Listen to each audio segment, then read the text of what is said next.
ಇಂದು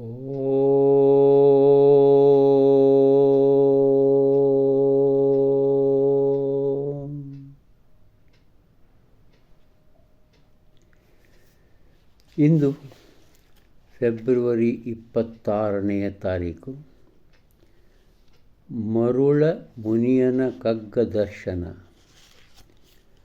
ಈ ಪುಸ್ತಕದ ಒಂದು ನಿವೇದನೆ.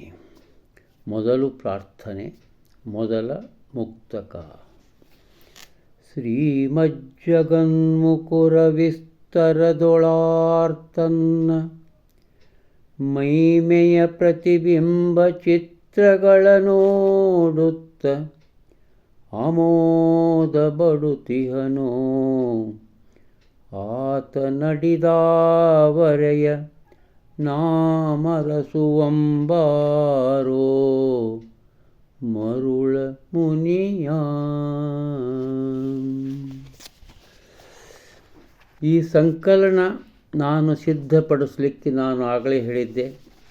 ಇದಕ್ಕೆ ಕಾರಣ ಪುರುಷರು ಕಾಸರಗೋಡಿನ ನಿವಾಸಿಯಾಗಿದ್ದಂಥ ಒಬ್ಬ ಹೈಸ್ಕೂಲ್ ನಿವೃತ್ತ ಶಿಕ್ಷಕರು ಶ್ರೀ ಎ ನರಸಿಂಹ ಭಟ್ಟರು.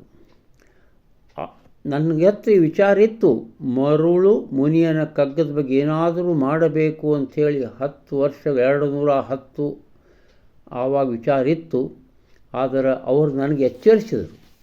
ಹೆಂಗೆ ಎಚ್ಚರಿಸಿದರು ಅಂದರೆ, ತಮ್ಮದೊಂದು ಪುಸ್ತಕ ನನಗೆ ಕೊಟ್ಟು ಕಳಿಸಿದರು. ಬೃಹತ್ ಪುಸ್ತಕ, ಮರುಳು ಮುನಿಯನ ಕಗ್ಗದ ಮೇಲೆ ಬರೆದಂಥ ಅದ್ಭುತವಾದಂಥ ಭಾಷ್ಯ ಅನ್ಬೋದು. ಅದಕ್ಕೆ ಸತ್ಯಾರ್ಥಿಯ ಹೃದ್ಗೀತೆ 300 ಪುಟದ ಮೇಲಿದೆ. ಅದು ಪ್ರತಿಯೊಂದು ಮುಕ್ತಕಕ್ಕೂ ಅರ್ಥವನ್ನು, ಅನ್ವಯವನ್ನು ಎಲ್ಲ ಬರೆದಿಟ್ಟಿದ್ದಾರೆ. ಅವರು ನನಗೆ ಆ ಪುಸ್ತಕವನ್ನು ಕಳಿಸ್ಬೇಕಾದ್ರೆ ಒಂದು ಬರೆದು ಕಳಿಸಿದ್ರು ಅವರು ನನ್ನ ಹೆಸರಿಗೆ. ಅದನ್ನು ತೋರಿಸ್ತೇನೆ ನೋಡಿ.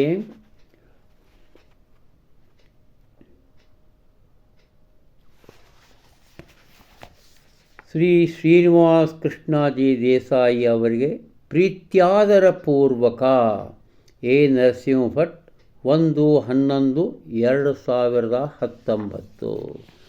ಆವಾಗ ನನಗೆ ಎಚ್ಚರ ಆಯಿತು. ಎಚ್ಚರಾದ ಕೂಡಲೇ ನಾನೇನು ಮಾಡಿದೆ ಅಂದರೆ, ಮಾಡಬೇಕು, ಈ ಮರುಳು ಮುನಿಯನ ಕಗ್ಗ ದರ್ಶನ ಪುಸ್ತಕ ಬರೆಯಬೇಕು ಅಂಥೇಳಿ ಬರೆದೆ. ಇಲ್ಲಿ ನೋಡಿ, ಕೆಳಗಡೆ ಇದ್ದಾರೆ ಈ ಮಹನೀಯರು. ಇವರೇ ಎ ನರಸಿಂಹ ಭಟ್ಟರು.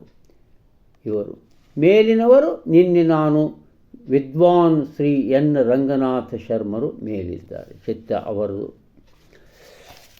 ಈ ಮರುಳು ಮುನಿಯನ ಕಗ್ಗದ ಈ ಸಂಕಲನವನ್ನು ನಾನು ಅವರ ನರಸಿಂಹ ಭಟ್ಟರ ಸ್ಮರಣೆಗೆ ಅರ್ಪಿಸಿದೆ. ಆವಾಗ ಒಂದು ನಿರ್ಗಮನವನ್ನು ಬರೆದೆ, ಅದರ ವಾಚನವನ್ನಿದ್ದು ಮಾಡ್ತಾ ಇದ್ದೇನೆ. ಮಂಕುತಿಮ್ಮನ ಕಗ್ಗದ ಇಂಗ್ಲೀಷ್ ಅನುವಾದವದು ನನ್ನನ್ನು ಅವರತ್ತ ಥಟ್ಟನೆ ಸೆಳೆದೊಯ್ಯಿತು. ಏನವರ ಪಾಂಡಿತ್ಯ ನಿಷ್ಠತೆಯ ಔನ್ನತ್ಯ, ಅವರ ವ್ಯಕ್ತಿತ್ವದಂತೆ ಸಂಪನ್ನ ಘನ್ನ ಘನ್ನ ಗಂಭೀರವು.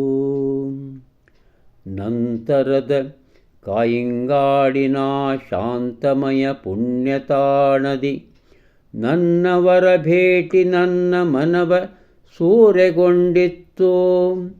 ಅಂದಲ್ಲಿ ದಂಪತಿಗಳ ದರ್ಶನದ ಪಾವನ ಭಾಗ್ಯವದು ಅವರ ಗೌರವದ ಹಿರಿಮೆಯನು ಸಾರಿ ಎತ್ತಿ ತೋರಿಸಿತ್ತು.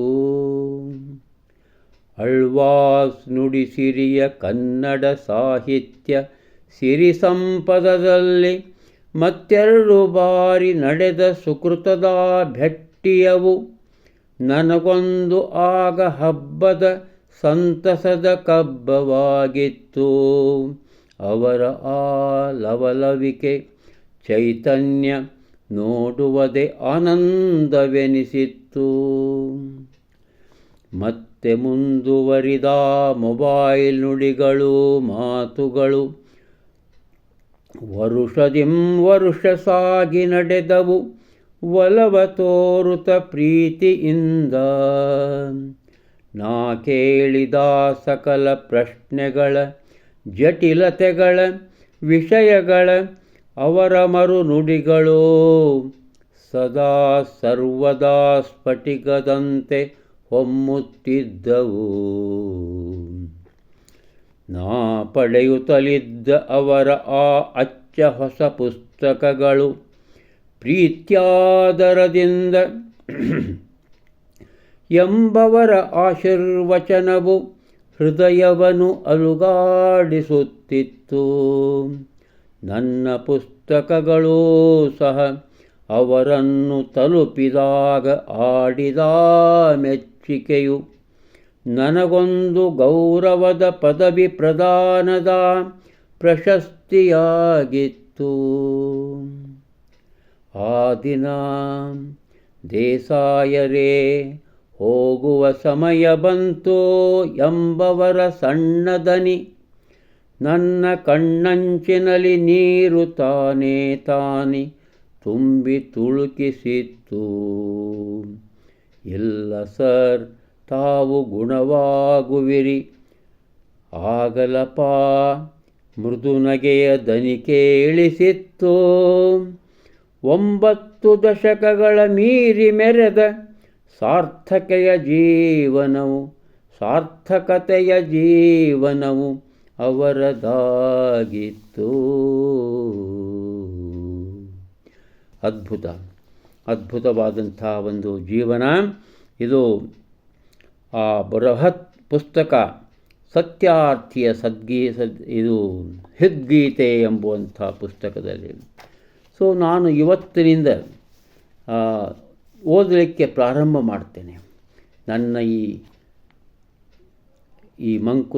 ಈ ಮರುಳ ಮುನಿಯನ ದರ್ಶನದಲ್ಲಿ 51 ಉದಾಹರಣೆ ಕಗ್ಗದ ಈ ಮರುಳ ಮುನಿಯನ ಕಗ್ಗವನ್ನು ಉದಾಹರಿಸಿ ಇಂಗ್ಲೀಷ್ ಅನುವಾದ, ಅನ್ವಯ, ಪದಾರ್ಥ ಎಲ್ಲವನ್ನು ಕೊಟ್ಟಿದ್ದೇನೆ. ಇನ್ನೊಂದು 2ನೇಯ ಪದ್ಯ, ಇದು ಒಂದು ಪ್ರಾರ್ಥನಾ ಪದ್ಯವೇ. ಶ್ರೀಮಜ್ಜಗದರ್ಪಣದೊಳಾವರಾಜಂ ಸ್ವಸಂರಾಜ್ಯ ಬಿಂಬಗಳ ತಾಂ ಕಾಣಲೆಂದು ಈ ಮೋಹನಾಗಾರವಂ ನಿರವಿಸಿದವನ ನಾವರಸುವಂಬಾರೋ ಮರುಳ ಮುನಿಯ. ದರ್ಪಣ ಕನ್ನಡಿ, ಬಿಂಬ ಮೂರ್ತಿ, ಆಗಾರ ಮನೆ, ನಿರವಿಸು ರಚಿಸು. ಶ್ರೀಮದ್ ಜಗದ್ದರ್ಪಣದೋಳ್ ಸ್ವಸಂರಾಜ್ಯ ಬಿಂಬಗಳ ತಾಂ ಕಾಣಲ್ ಎಂದು ಆವರಾಜಂ ಈ ಮೋಹನ ಆಗಾರವಂ ನಿರವಿಸಿದಂ ಅವನ ನಾಂ ಅರಸುವಂ ಬಾರೋ ಮರುಳ ಮುನಿಯ. ಇದು ಅನ್ವಯ. ಕನ್ನಡ ಅನುವಾದ.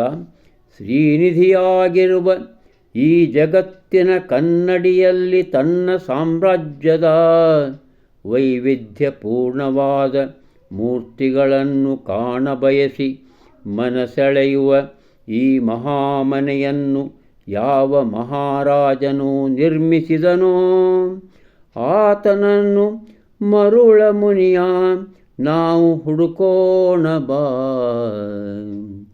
ಈ ನರಸಿಂಹ ಭಟ್ರ ಇಂಗ್ಲೀಷ್ ಅನುವಾದ ನೋಡಿ. Come let us seek his excellency the emperor of emperor's who built this attractive royal palace to view the images of his own empire in the eternal world mirror ಮರುಳ ಮುನಿಯ. ಅದ್ಭುತವಾದಂಥ ಅನುವಾದ. ನಮಸ್ಕಾರ.